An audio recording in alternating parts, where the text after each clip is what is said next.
Coach, good morning. What's up? Nice win yesterday. Unfortunately, needed one more from Chicago to get you over the top. But what was your big takeaway? What did it mean to come back late in the game like that? Oh, it was awesome to come back and finish it again.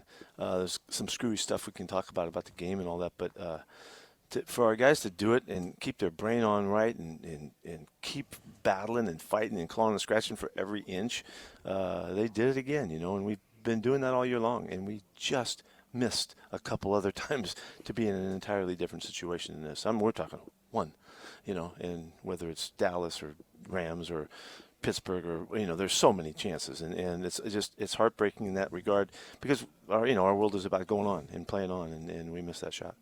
So we know you've got 6 or 7 screens in your office, so you can multitask. Got it. Is that game is being played yesterday? Do you multitask and peek at all at the scoreboard, or is Tater got it on upstairs, or how's that work? No, there was a time in the fourth quarter when I just checked and said, "Does anybody know what the score is?" That was one time, and I didn't know at the end of the game. I didn't know the game was over. I just knew that it was close. It was within a touchdown and all that, and which it didn't, as it shouldn't. It didn't affect anything. And, so much is talked about it and hyped about, oh, God, they're going to be scoreboard watching. That's not what happens. We're playing a freaking game, and people don't understand that. That's what you would think if you didn't understand that you got to be in the game or you get your butt kicked, and so and it's just too bad, that we really were rooting for Chicago. They had a pretty good run at the end of the year and thought they had a shot. We talked last week about that commitment to the run game, and it sure seemed like you had that yesterday. Better yesterday. It just felt so much better. See Kenny get those reps and Zach to get it up in there. The guys running off the ball well up front. Our zone stuff really looked good. I'm sure, Brock, you could tell that we were much cleaner, and it just fit everything much better. So you used the word screwy there. What was screwy about yesterday? Oh, my God. We didn't get penalized. Should you have been? We didn't get penalized. Well, that's in itself. Pete's like, I don't know what's going on with these refs, man. They should be penalizing us. However, I think in the last week, guys really backed off on the calling stuff. They had to call the stuff when you flinch at the line of scrimmage and things like that, but there wasn't much else called.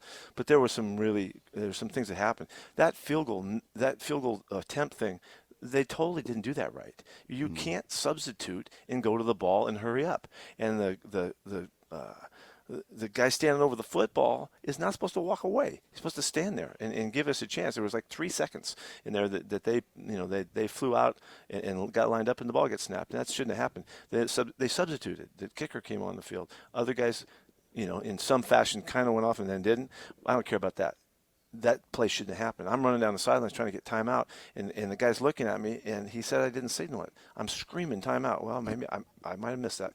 That's my screw up in that instance. I should have been signaling timeout as well as running at him. I was down at the 50-yard line, and there was seconds. I was as it was happening. I'm hollering, but they should have handled that. That's their job, and unfortunately, it didn't work out. So the point was that they get the touchdown instead of kick a field goal right there. Now, whether they make the field goal, I don't know, as things turned out. No kidding. I don't know. So, but the game would have been a different game in that case, and I just wish it would have been handled. You guys ran the ball really well, as we just discussed. The other side of it, though, 200 yards on the ground for them. It felt different from Pittsburgh, at least to me and Brock. What was that like from your perspective? What happened? Yeah, we erred on 4 or 5 plays that counted for 100-something yards, Forget the scramble that he makes a great play on and all that. But there's probably 4, I think maybe 5 plays in there where we need to hit the play the right way, and we didn't. And we need to fit it right, and we didn't fit it right. And they did a nice job of getting out and making a bunch of yards. The guy makes 150 on us, It shouldn't have happened. All of those yards should have amounted to about 15 as opposed to 70 or something like that, whatever he got out of it. And James Conner ran just like he's been running. He did a great job again. He did his thing like he does, and we didn't stop him. We should have. We weren't there on some plays. And it's just a matter of flowing to the play and seeing it happen and responding properly, and we just needed to play it cleaner. And for whatever reason, we wound up playing with those kinds of plays in our football. And there's, this is not the time I'm going to be pointing fingers at a guy or this or that or whatever. That's not the case. We needed to do it collectively way better, and we didn't do that for a month of the season, and it really pisses me off. That is not the way we're supposed to be playing football, but that's what we had to live with. So let's broaden it out a little bit. How would you describe this team this year and this season? Young.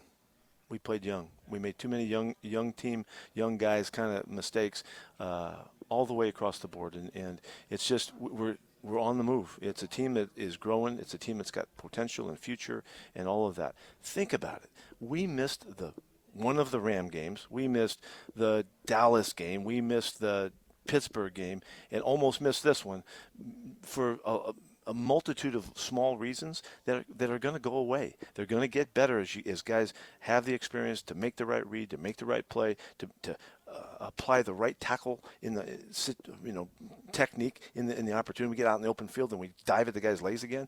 That stuff has to go away. Other players have to play, or the guys got to get better, and we've got to coach it, continue to work to coach it better. All aspects of it is how you fix things, and so I think this team is going to really move, and it's got a good nucleus and a good element about them, their makeup. Look how tough they were to finish games. Look how sustaining we were to finish all those games at the end of the game, and how we got beautiful play from the quarterbacks in those situations to win those games. I mean that takes so much work and time and confidence and skill and talent and all that. There's a lot of positives, and so it's just unfortunate. It feels like garbage when you don't play well. Mora was not in her head with youthful. We were debating that earlier, so she liked that answer for sure, Pete.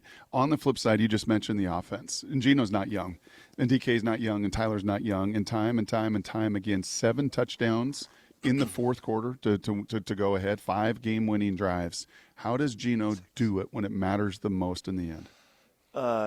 He's a true vet, and you should understand that as well as anybody, what it takes mentally to be calm and calculating and precise in those moments and poised to not be affected by what happens. We threw a couple of incompletes in the drive that they don't factor into his confidence. They don't factor into the next throw that he makes because he's beyond that. He's above that part of the challenge of executing down the stretch.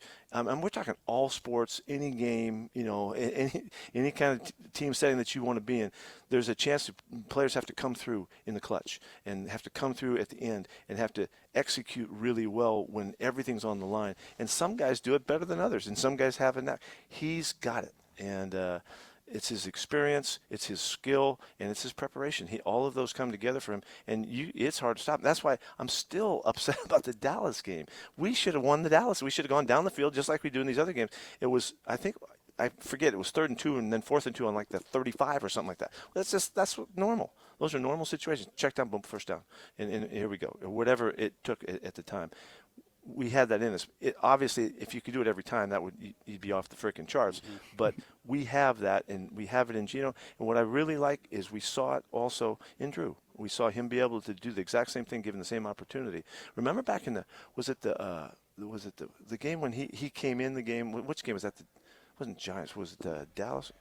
Rams. The Rams game when Drew came in and he hit Noah down the side. What's that? Yeah, Giants game. And he had a little drive opportunity. Just it flashed in there, had to jump in and go. And he executed. He took us down the field there too. Mm-hmm. So there's something that's really good about the way we approach it and the way the players can execute it. And we're dangerous in that situation. It's unfortunate we just missed this shot to be in the playoffs to do that more. So you sound incredibly optimistic today about the future. I'll ask you, do you feel closer today to being a Super Bowl team than you did a year ago today? Yes. Yeah, I do. And it's so clear. We've improved. We've got some guys in situations that have helped us, and we should grow and we should come together in even a more powerful way. This team's got future. This team's got real future, and not everybody can say that. They don't know, and there's nothing to keep us from thinking that. So it's an exciting outlook for the future, and we'll see what happens. Based on that answer, this seems like sort of a stupid question. I know you answered it yesterday, but I'll ask it again. How come? You plan to return next year? I plan to be coaching this team, and I told you that I love these guys, and that's what I would like to be doing, and see how far I can go. I'm not worn out. I'm not tired. I'm not any of that stuff. I need to do a better job, and I need to help my coaches more, and we need to do a better job of coaching, and there's a lot of area for improvement. Let me say this. This time of the year comes around, and this is the time when the real focused planning begins. There's planning that's been going on. There's discussions and conversations that goes on about how you're going to go on, how the future is going to be, and what's coming. Johnny and I are always talking about that stuff forever. But this is when the real business starts to take place. And so there's things that have to be done and decisions that have to be made and choices and all kinds of stuff. That's what this time of the year is, and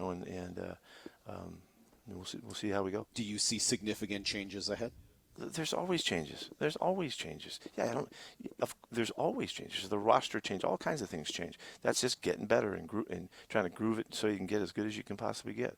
But that's what those meetings are all about. If I flew in from outer space, and sometimes my analysis is, but if I flew in from outer space and didn't see the whole season, I'm not feeling like that's that far-fetched.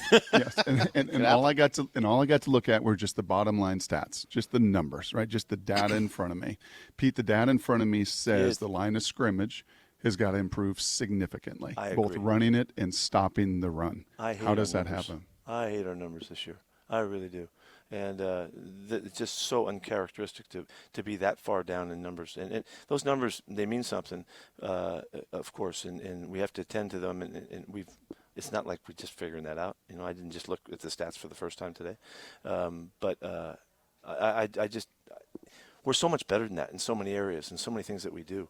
And to have, glaring numbers on defense and third downs and stuff like that, it's just, I can't even imagine that we went through a whole season and that's what the result is, because that's just so uncommon to me. So why do you think that is? I mean, you talk about how close the team is. At the same time, you talk about the disappointment with those numbers and say that's not who we are. How does a team? I'm not saying that. I don't like that phrase. I'm not saying it's not who we are. I'm saying it's on film. Right. It's in the record books. I think we said we're so much better than that, right? We can play so much better than that. We have so much more potential. We have so much more history and background and understanding and depth and expertise to keep that from being the case. Unfortunately, though, it happened early in the year, and we couldn't get out of it. We couldn't elevate our status. There was a time in there when we started to really keep the scores down. We did a nice job in adjusting the defense, and then the running game just started to come to life, and it got going, and it just went where we couldn't get the stops that we needed. We couldn't find the consistency that we needed, and we were working. Think about it. We were working at every phase of it and trying to get the guys in the right spots and the calls at the right time and hitting at the right time and all of those things that have to happen. And it didn't come together. And that's where the focus is. I guess for the future going forward. I would ask, what accounts for that gap between the stats that were out on the field and the film, et cetera, and the potential of what you think it could have been? Say the first part of the question. What accounts for that gap? What's the reasoning? Why weren't you able to realize that there potential? You go. Okay, we didn't adjust well enough. That's really what it is. You have to adjust. You have to make the changes and make the shifts along the way. There was a time when I tried to show you guys that we had shifted what we were doing in the secondary, Brock, and slowed down the explosions, and it really significantly affected us. But in that transition, the running game got out of control, and we were giving up 200 yards a game rushing for a month, which I can't even fathom that. But that's what happened. And so there's just this fine balance, that you try to carry, and that's putting the players in the right place. It's practicing the right stuff. The focus and the guys working hard. That is what we are. We couldn't execute in 2 minutes. We couldn't execute on both sides of the ball. We couldn't execute in sudden change in the kicking game and all those things that we do without having the right foundations for those things. But still, we didn't find the magic that we needed to turn in the right direction. We didn't adjust well enough to get that done. Today is not a day, as you said, to cast blame or point at anybody else. How about on the other side of it? Things that we don't see, Pete. Some guys that were superhuman in their effort to play. Some guys that fought through injury. And I know there's injury reports, and we see those in practice reports and everything else, and they tell some of the story. How about some of the dudes that just laid it on the line to even be on the field playing? Yeah, well, if we could, I don't know, before we get off, there's just some things to mention about the stuff that happened this year. What Bobby did. Doing it again, that unbelievable image of durability and just toughness and character and all that stuff. Just to set his all-time record or whatever he did, excuse me, for tackles and also. He played every game. He might have played every play this year. I think he might have been in every freaking play, and that was remarkable. I was so fired up on the bus last night with Mike Dixon. I got back to him. I said, Mike, you made it, didn't you? He was at 49.9, and he was shooting for 50, averaging 50 yards a punt, and he was so tickled about that. And I was with Jason. Jason had just set the franchise record for field goals, and they're still sitting with him, and they're all just kind of having fun with the thought that they accomplished a lot of the personal things that they would like to have done, that were exciting to do. Tyler doing his thing, getting up. Nobody's going to, how do you catch Largent, but remarkable. Tyler did it again in Arizona. What a marvelous statement once again for us. But DK's numbers, I mean, all those kinds of things that happened. I don't know. Give me some more. What other things that happened of individual note? But there were some really cool things that happened for guys that they accomplished stuff that is historic, for a franchise. So it's really cool. Now the other part was, what was the other part of the question? Was just guys fighting through nicks and bumps and injuries. I will never. Yeah, thanks.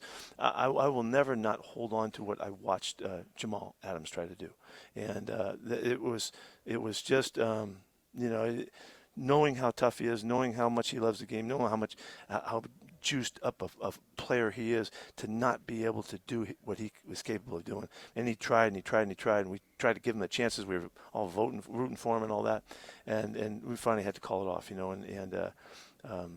but that is what lies behind this game that people don't understand, how much and how deeply involved and immersed these guys in this game and making this their life and bringing it to their hearts and fans and themselves and all that, to show who they are. It's just here, and now we'll see what happens with other guys. There's other guys that are going to have to come back this year for next year, and can they make it? Can they pull it off? That's just such a grinding, grueling challenge that they face, and my heart goes out to guys that did that. Jordan Brooks had a very difficult offseason as well. Made it back, but never could quite get over the snide with this ankle he had, and unfortunately it held him back again. Those battles that lie within the challenge of this game are remarkable things to witness, and I admire the heck out of those guys for fighting through. Those are just examples. How do you feel about the cigars smoked in the locker room yesterday? Forget it. Forget that. Those guys were hoping we were going to be in the playoffs, and they brought cigars, I guess. It stunk. It was horrible, a horrible stench in the locker room. But they don't know. They're the young guys. I think Spoon and some guys, they didn't know any better. What's the big deal about it? Is that a symbol of that they don't get it? No, they were trying to win, get in the playoffs, and they had them in their bags, so they start smoking. I don't care. There's other things to be concerned about. What are you laughing at? I'm just going to transition at some point to January 2005, so unload whatever you want, because my fanboy hat with the Huskies is coming on tonight, Pete, and I got one last college football question. Should I fire away now, Salk, or you got anything might as else? well. Yeah, I mean, you might as well get there. Okay. January 2005, the Orange Bowl, a left-handed quarterback for you, slung the ball all over the field. You guys beat Oklahoma 55-19 and win a national championship. We are, less than 7-8 hours from kickoff now, 7 hours. I'm down here in Houston. I'm sitting with my old alumni. I can't wait. I got to see them all yesterday, beating them and hoot and holler and have so much fun that we're going to get to do tonight. What will be the biggest key, since you've done it, you've lifted the trophy, and you've been a champion, the biggest key tonight for these guys to finish a 15-0 journey? Yeah, the challenge is for them to play like they're capable of playing and not being caught into the hype of this thing and not being distracted from who they are. And coaches, I think, does a great job with these guys. I would be shocked if they don't execute like crazy on offense. And they've been so consistent and so good at it. But that's the challenge. It's the hype, the build-up, the expectations, listening to the you guys and whatever else is going on around them, and them dreaming and get caught up in stuff in their own world as opposed to their, that could take them away from the focus that it takes to play this game. I mean, that's a remarkable game. That game, I remember that so well, so clearly how that one went. I mean, there was so many aspects of that game against Oklahoma that day. The number one versus number two all season long, the whole thing. Biggest college game in history. They were saying stuff like that. And how are you going to go? And we just freaking rolled. I mean, we rolled. We rolled like we did in the Super Bowl. And it was no different in the Super Bowl. And that the preparation to get them to the point where they totally trust that they got this. I don't need to reach out for nothing else. Let's just go play our game, and stay there throughout, and not see the scoreboard, and not see the fourth quarter coming around in a way that distracts them from being able to do that all the way to the finish.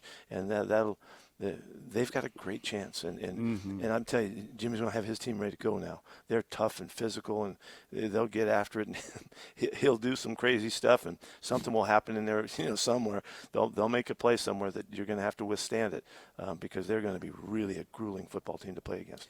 Your offseason starts now. What is the biggest thing you guys need to accomplish this offseason? We got to get together and start talking about next steps and what's up. That's we got it. This is that time. We like I said, we talk about stuff all along, but now's the time. Now you kick into the business mode, and we got to get things organized. So if you're leaning into strengths and trying to shore up weaknesses, what is the strength of this team you would want to lean into and build on? What is the weakness you would want to shore up? Yeah, well, let me go to the strengths are obvious. I mean, it's the leadership and the experience of the quarterback position with leadership on defense. We have a lot of things that fit together well and give us substance and give us stature.